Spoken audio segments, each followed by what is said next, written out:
So last night I watched The Brutalist, and as always, if you enjoy this, hit the follow button. I upload these every day. This is generally a little bit new for one of my reviews, but it's very much been on my radar, and when I saw it on Sky Movies starting at 10:05 last night, I decided I was going to commit. However, I've got an admission to make. I actually watched this in two parts. I got to about midnight and I just couldn't stick it out any longer, so I watched the remaining hour when I woke up this morning. I have mixed feelings about this movie. The most important thing to note is that it is truly beautiful. One of the most beautiful films I've seen in a long time, and I mean that in purely a visual sense. The costume, the cinematography, the colour palette, all absolutely sublime. But I have a real problem with the runtime. A lot of modern movies are too long, and this is no exception.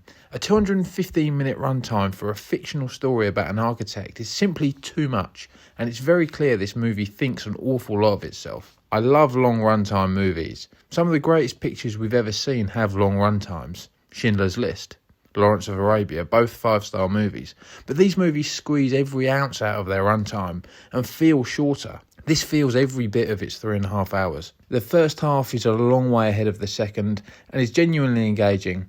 Not just visually stunning as previously mentioned, but with plenty to get stuck into story-wise as well. But the second half grossly collapses, and like the cliche goes, it insists upon itself. Maybe I'm hugely missing the point, but it never landed with me exactly what they wanted to do with this. Is it a story about the messy failure of the American dream? A story about anti-Semitism? Or just something they thought engaging with no deeper meaning? I like The Brutalist. It's filled with stunning visuals and excellent performances, especially Guy Pearce as Harrison Lee Van Buren. But good God, it could have been an hour shorter and been even better. It's not the masterpiece it thinks it is, and I wish Hollywood would get away from this idea that movies need to be 3 hours long to be anything. I'm going to give this a 3-star.